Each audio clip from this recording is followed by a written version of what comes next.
1,500,000 people. That's how many people die every single year to drowsy driving, at least according to world-renowned news agency, The Zebra. And in 2021, The Zebra did a notably nationwide survey of 1,500 people that claimed to be affected by drowsy driving. Leave it to Zebra to find the only 1,500 people in the nation qualified to take that survey. They asked people what the most effective way to combat drowsy driving was, and you'll be shocked at what they found. Turns out stop driving and taking a nap was the solution the whole time. Why didn't we just tell the 1,500 people a year that died to drowsy driving that? Come on guys, get with the program. But if we're being honest, sometimes you just can't stop. You have to keep going. There's no other options. So what are you supposed to do? Well, according to this survey, you could chew gum. That works about 5% of the time. You could talk to your friend, but I know you don't have any of them. Honestly, to really understand drowsy drivers, we're gonna have to take a road trip. It is currently the 1st of May, and Charlie Puth is coming to Salt Lake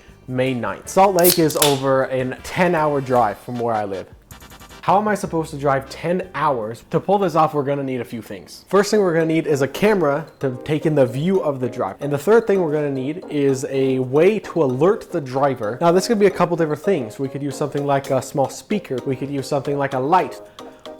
Oh, this is a TENS unit. The TENS unit stands for the electric nap stopper. By placing these pads on specific muscle groups, we can send tiny electric shocks into the human body. So here's the idea. The driver is unfit to continue driving. It then sends a signal to the TENS unit to send an alert to the driver. The question is, how can I control this with code? This is an Arduino, a microcontroller that I can control with Python. No, not that Python, this Python. This little knob on the TENS unit is how you control the output flow rate of the electricity. You want more shock? Turn the knob. You want less shock? Turn the knob the other way. This is a digital potentiometer.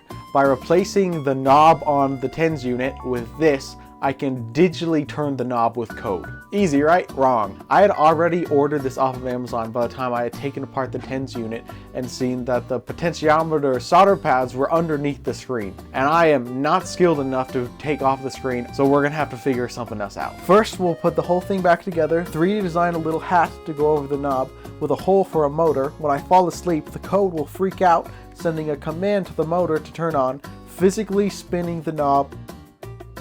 What you are watching now is a man's first discovery of torque, about 9 hours before I was supposed to leave to see Charlie Puth. Despite all my efforts, I simply couldn't fathom how I ever thought this small, puny motor would have ever been able to work. I mean, just look at it. Starting off the first day of my 20s, I was met with failure. After sleeping for 4 hours, me and my brother, Nathan, we left my house at 5 a.m. We somehow made it to Salt Lake. But this was only the beginning. We still had a long drive home after the concert. Who knows what dangers we would face. But for now, it was time to enjoy the moment. This being my first concert made it nothing and everything I expected. There seemed to be a ratio of 5 women to 1 guy, and we were sitting in the front row of a group I like to call the Screechers. As the concert came to a close, so did my birthday. As we drove home, I was left thinking about who I am and who I'll be in the next 10 years. In that moment, I knew I couldn't let this project die. There was nothing going to get in my way this time. Without a doubt, I knew that I would have to get a bigger motor. So I pulled one out of storage, I got it wired up to a relay module. I genuinely thought this was going to explode, but somehow, beyond my comprehension, I got it right and it worked. The last motor failed because it didn't have enough torque. So here we have set up the computer, of course running the code, the Arduino talking to the motor. To test how much power our motor has, here we have our scale. Now the idea is that the motor spins this 3D printed part and it applies the force to our food scale right here. But then right at that moment, my dad walked in. Is that an actual measurement of pressure? Well, I can multiply it by the length of this shaft that I made, and that should give me the torque. Having finally built something that earned my dad's respect, it gave me the confidence to move on to the next step. Let me introduce you to Stewie. Stewie is built for one thing and one thing only, to save lives. Stewie is a 4-part machine. First, we have our software that recognizes sleeping driver. The code works by looking at our eyes. When our eyes are closed for a couple seconds, it sends a signal to the motor. When Stewie says, hey, the driver's asleep, the motor turns this tiny gear.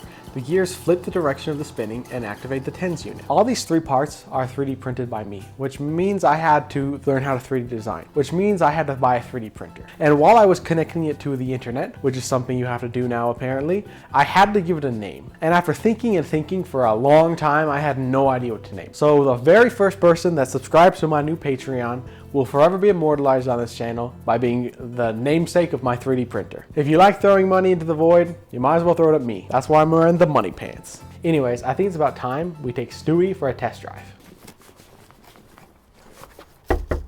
Nathan, what are you doing right now? Nothing.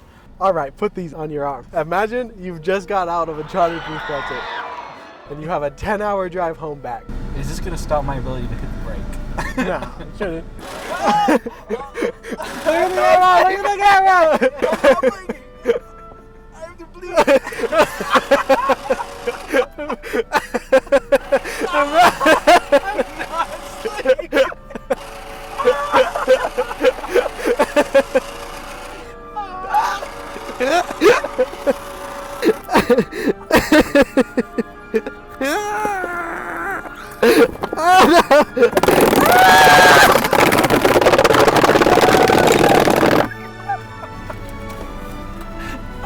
That sounded really bad. Okay, so maybe there's a couple kinks, like the motor only turns one direction. It's either on and that's it. It's not going to turn off. But the idea's there. All you have to do is invest. And if you would like to invest in this business adventure, please go to my page. And you're falling asleep and I can't.